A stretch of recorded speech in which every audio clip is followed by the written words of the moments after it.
সর্বশেষ আজকে বলবো ইস্তেগফার আপনার আমার জন্য ইবাদত, ইস্তেগফার আপনার আমার জন্য জিকির, ইস্তেগফার আপনার আমার জন্য দোয়া, ইস্তেগফার হচ্ছে প্রাপ্তির বিশ্বাস আল্লাহর কাছে চাওয়া। আজকের 5 নম্বর পয়েন্ট বলে শেষ করে দিব। ইস্তেগফার হচ্ছে আপনার আল্লাহ রাব্বুল আলামিনের পক্ষ থেকে শক্তি অর্জনের হাতিয়ার। চিৎকার করে বলেন সুবহানাল্লাহ। আরেকটু মহব্বতে বলা যাবে না সুবহানাল্লাহ? আরেকটু আওয়াজ দিয়ে বলা যাবে না? আল্লাহ রাব্বুল আলামিন বলেন, বান্দা তোমার শক্তি লাগবে।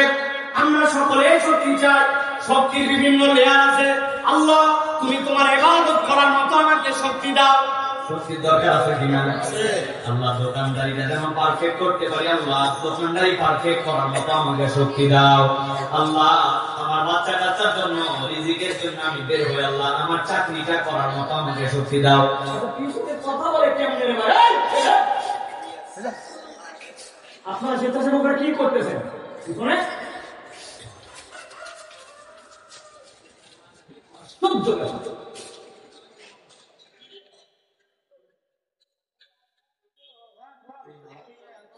ভালো করে খেয়াল করেন। আল্লাহ রাব্বুল আলামিন বলছে, বান্দা তোমার যত ধরনের শক্তি দরকার, আমি তো আমার ক্ষমা চাওয়ার জন্য, ইবাদতের জন্য, জিকিরের জন্য, আমার ভুলগুলো আল্লাহর কাছে মাফ পাওয়ার জন্য এতদিন ইস্তেগফার করলাম।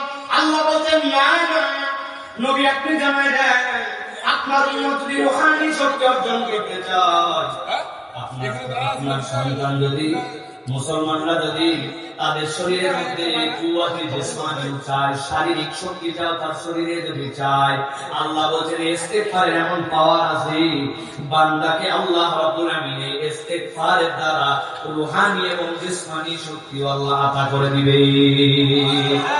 আল্লাহ কোরআনে বলছেন, ওয়ামা কানা قولهم إلا أن قالوا ربنا اغفر لنا ذنوبنا وإسرافنا في أمرنا وثبت أقدامنا وانصرنا على القوم الكافرين। الله বলতেছেন একদল লোক আল্লাহর জন্য জিহাদে দাঁড়ায় গেল, জিহাদে দাঁড়ানোর পরে তাদের সামনে চলে আসছে শত্রু, তাদেরকে শত্রুর সাথে শত্রু মোকাবেলা করতে হবে। সূক্ষ্ম কথা একটু ঠান্ডা মাথায় বোঝেন। যখন আপনাকে কেউ বাটাম দিয়ে মারতে আসছে, সাধ্য থাকলে আপনার অন্তত একটা লাঠি নিয়ে দাঁড়াতে হবে, ঠিক না ভাই? না হলে অন্তত খোলা হাতেই তাকে মোকাবেলা করতে হবে।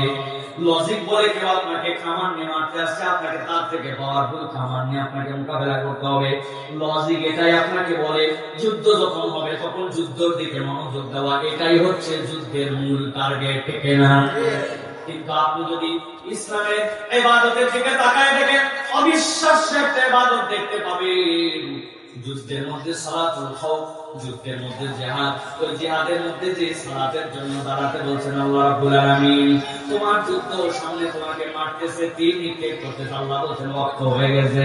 নামাজের পদ্ধতি আমি বলে দিলাম, ভাগ হয়ে যাও যুদ্ধ দলে, একদল নামাজের জন্য দাঁড়াও, দাঁড়ানোর পর রুকু পর্যন্ত যাওয়ার পরে ওই দল আবার দাঁড়ায় যাবে, বাকি দল অংশগ্রহণ করবে, তারা ঘুরে ঘুরে যুদ্ধ করতে থাকবে। কেমন জানি মনে হয় না সামনে যুদ্ধ, জীবন মরণের প্রশ্ন। সেই সময় পর্যন্ত আল্লাহ সালাত রেখে দিলেন। কি আশ্চর্য কথার মানে কি? এইটার দ্বারা প্রমাণ হয় ইসলামের যুদ্ধ, ইমানদারের যুদ্ধ কেবল হাতিয়ার দিয়া আর বন্দুক দিয়ে হয় না। ইমানদারের যুদ্ধ রুহানি পাওয়ার লাগে, যেই পাওয়ার অর্জন করলে বান্দা দুর্বল হলেও আসমান থেকে ফেরেশতা যুদ্ধ করতে আসে। এই জন্য আল্লাহ রাব্বুল আলামিন বলছে, তোমার যে শক্তি লাগবে, শক্তি তুমি কি দিয়ে অর্জন করবে? আল্লাহ বলছেন, আল্লাহর জন্য একদল লোক দাঁড়ানোর পরে তারা কেবল এইটুকুই বলেছে, ওমা কানা কওলুহুম, তাদের একমাত্র কথা ছিল, আল্লাহ রাব্বুল আলামিন আপনার জন্য আমরা দাঁড়ালাম। আল্লাহ বলছেন তাদের কথাটা আমি তোমাদের কাছে ভাববাচ্য উচ্চারণ করে দিলাম। ওমা কানা কওলুহুম, তাদের কথা তো এই ছিল, ইল্লা আন ক্বালু রাব্বানা ইগফির লানা, আল্লাহ তোমার সামনে এই জন্য দাঁড়াইছি তুমি আমাদেরকে দয়া করে ক্ষমা করে দাও, যুনুবানা ওয়া ইসরাফানা, আমরা দুনিয়াতে অনেক বাড়াবাড়ি করে ফেলেছি, সেইটা করা উচিত ছিল না কিন্তু আমি বাড়াবাড়ি করে ফেলেছি। আল্লাহ বলতেছেন, সাথে সাথে সে বলছে, আল্লাহ আর তোমার কাছে একটা কেবল আবেদন চাই, ওয়াসাব্বিত আকদামানা, আমাদের পাগুলোকে তুমি দৃঢ় করে দাও, আমাদের পা যেন হড়কায় না যায়, ওয়ানসুরনা আলাল কওমিল কাফিরিন, আর কাফের সম্প্রদায়ের বিপক্ষে আমরা যখন যুদ্ধে দাঁড়াইছি তুমি আমাদেরকে রব্বুল আলামিন সহযোগিতা করো। আল্লাহ বলতেছেন এই সহযোগিতা আর নিজেদের শক্তির উপরে অটল অবিচল থাকা, এইটা ওই বাংলা আল্লাহর কাছে ইস্তেগফার করেছে বলে আল্লাহ তাদেরকে দান করেছেন। আল্লাহ এটার প্রমাণ তাবুকে দেখাইছেন, আল্লাহ এটার প্রমাণ উহুদ দেখাইছেন।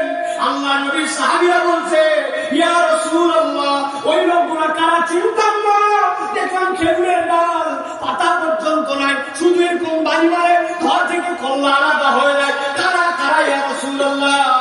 আল্লাহ নবী বলছেন তাদেরকে তোমরা চেনো না, আসমান থেকে তোমাদের কাছে আসছিল আবার আসমানে উঠে গেছে, ওরা তোমার ইস্তেগফার আর ডেডিকেশনের কারণে আল্লাহ রাব্বুল আলামিন ফেরেশতা হিসেবে পাঠাইছিলেন।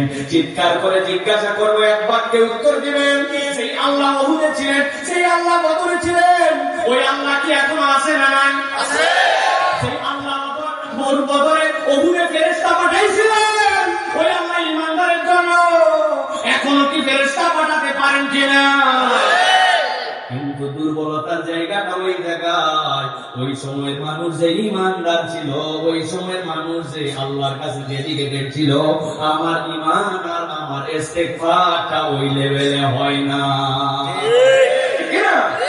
অতএব প্রিয় ভাইরা, শারীরিক সক্ষমতা, স্ট্রেংথ, পাওয়ার, ইবাদতের যোগ্যতা, এইগুলো আমরা যেটাই চাই না কেন ইস্তেগফারের মাধ্যমে সেটাও অর্জন হওয়া সম্ভব। এই জন্য আল্লাহর কাছে ইস্তেগফারের আলোচনা আপনাকে দিতে হবে। ভুল হবে, অপরাধ হয়েছে, আল্লাহ মোবাইলে গুনাহ করছি, বাথরুমে গুনাহ করছি, আল্লাহ জিনার গুনাহ হয়ে গেছে, কেউ দুনিয়ার জানে না এমন গুনাহ হয়ে গেছে, আল্লাহ হারাম সম্পর্কের গুনাহ হয়ে গেছে, মিথ্যার গুনাহ হয়ে গেছে, আল্লাহ গালির গুনাহ হয়ে গেছে, আল্লাহ যা করছি করছে, আল্লাহ আজকের থেকে আমি তোমার কাছে ফেরত আসলাম, কিভাবে? ভবিষ্যতে আর করবো না, এখন আমার হৃদয়ে অনুতাপ আছে, অতীতের জন্য আমি লজ্জিত অনুতপ্ত। আল্লাহ বলছেন এই হাল নিয়ে যদি কেউ আসতে পারে আল্লাহ রাব্বুল আলামিনকে সে ক্ষমাকারী দয়াবান হিসেবে পেয়ে যাবে। আমরা কি এর উপরে আমল করবো ইনশাআল্লাহ?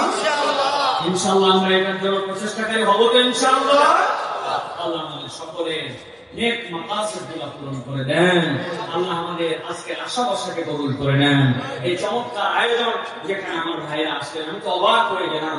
রাত 12টা পার হয়ে গেছে, লোক বসা লোক তো উঠে নাই, কিন্তু দাঁড়ানো লোক যে যায় না, এটাই সবচেয়ে বড় নিয়ামত, ঠিক না? এই তরুণরা, ওদের ফেসবুক আছে না, ওদের কাজ আছে না, ওরা চাইলে ইন্টারনেট চালাতে পারতো কিনা? কেউ যায় নাই, কারণ ওই যে দিলের মধ্যে ইমানের কি আছে, মাল আসছে বলে দেখছেন, এখন মনে আসছে। আল্লাহ আমাদেরকে এই ঈমানকে বাড়ানোর তৌফিক দান করেন। আল্লাহ আজকের আয়োজনকে কবুল করেন। আল্লাহুম্মা সাল্লি আলা সাইয়্যিদিনা নাবিয়িনা শাফিনা হাবিবিনা মাওলানা মুহাম্মদ। একটা ছোট্ট আপনাদের কাছে আবারও আমি ডিসক্লেমার দিয়ে রাখি, এখানে যারা বসছেন অনেকের হয়তো আজকের এই প্যান্ডেলের কারণে নানান কারণে অসুবিধা হয়, এটা আপনারা একটু নিজ গুণে ক্ষমা করে দিবেন ভাই, এটা যেন মনে ধরে রেখেন না। এই প্রতিষ্ঠানের জন্য আল্লাহর দিকে তাকাই, একটু ক্ষমা করে দিবেন। যা যা হয়েছিল, আমি একটু ব্যথা পাইছি, কেউ হয়তো আপনারা দূরে কথা বলছে, কেউ একটু আর ভাব দেখাতে চাইছে যে হ্যাঁ আমি করবো, আপনি কি করবেন, এরকম কথাবার্তা মানুষের মধ্যে হয়। আপনি নিজ গুণে মাফ করে দিবেন, দিবেন তো ইনশাআল্লাহ ভাই? ইনশাআল্লাহ ভাই। এই প্রতিষ্ঠানকে আল্লাহ কবুল করেন, আল্লাহুম্মা আমিন। আল্লাহ তালিমুল কোরআন মাদ্রাসাকে আল্লাহ কবুল করেন, আল্লাহ আমার ভাইকে কবুল করেন। সাইফুল্লাহ ভাই বন্ধু মানুষ আসছে, আমার অনেক দূরে প্রোগ্রাম ছিল, আমি শুধু বিশ্বাস করবেন না আপনারা, এই প্রোগ্রামের জন্য আমার যদি কষ্টের কথা আপনারা শুনেন তাহলে অবাক হয়ে যান। গতকালকে আমি ছিলাম দিনাজপুর, আগামীকালকে আবার যাবো ঠিক একই পঞ্চগড়। আপনি চিন্তা করছেন কালকে বয়ান করে সারা রাত, এরপরে সকালবেলা ফ্লাইটে উঠে মোটরসাইকেল করে বাড়িতে আসে, এখান পর্যন্ত গাড়ি নিয়ে এসে আজকে এখান থেকে যে কালকে সকালের ফ্লাইটে আবার যাবো ওই জায়গাতে। শুধু এই একটা দিনের জন্য আমি মিনিমাম 1600 কিলোমিটার জার্নি করছি।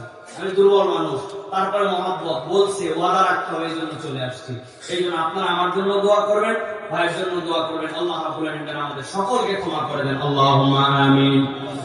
اللهم ربنا ظلمنا أنفسنا وإن لم تغفر لنا وترحمنا لنكونن من الخاسرين। দয়াময় মেহেরবান মাবুদ আল্লাহ, আল্লাহ রাজধানী ঢাকার বাসিন্দা, আল্লাহ সম্রাজ্ঞীর সবাই এলাকার মানুষ, আল্লাহ এই এলাকায় তোমার বড় বড় বুজুর্গানের দিনের মাদ্রাসা ছিল আল্লাহ। পুরা বাংলাদেশের মানুষ ঢাকাকে ঢাকা দিয়ে চিনত না, সম্রাজ্ঞীর চল্লা আল্লাহ রহমানিয়াতে চিনত আল্লাহ।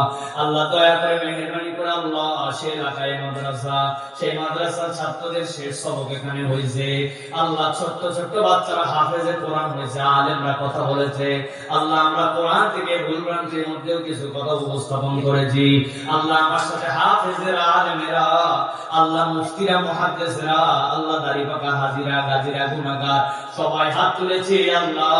এই মাহফিলকে আল্লাহ তোমার দ্বীনের মাজলিস ইবাদত হিসেবে কবুল করে নাও। এই ইবাদতের ওসিলায় দয়া করে তুমি আমাদেরকে মাফ করে দাও আল্লাহ। আমরা আমিন আমিন বলছি, আমাদের জীবনে গুনাহ খাতায় ভরা আল্লাহ। হাজার গুনাহ থাকলেও তুমি ছাড়া যাওয়ার জায়গা নাই আল্লাহ। তোমার বান্দারা বড় আশা করে দেখো, মাথা নিচু করে দুইটা হাত তুলেছে আল্লাহ। দয়া করে আমার ভাইদেরকে আমাদেরকে মাফ করে দাও আল্লাহ। আমরা আমিন আমিন বলছি, আমাদের আব্বা আম্মা যাদের কবরে তাদেরকে মাফ করে দাও। আমাদের মনের যাবতীয় নেক মাকাসিদ পূরণ করে দাও। কে যেন অসুস্থ, কার যেন চাকরি দরকার, কার যেন ব্যবসায় বরকত হয় না, কার বাচ্চা যেন কথা শোনে না, কার স্বামী স্ত্রীর মধ্যে ঠোকাঠুকি লেগে আছে, কার যেন সন্তান চায়, কার যেন বিয়ে শাদী হয় না আল্লাহ। আমাদের যার যা হাজত আছে দয়া করে তুমি পূরণ করে দাও আল্লাহ। মাদ্রাসাকে তুমি কবুল করে নাও। মাদ্রাসার যাবতীয় হাজত গুলার আল্লাহ তুমি আল্লাহ তোমার গায়েবী খাজানা থেকে পূরণ করে দাও।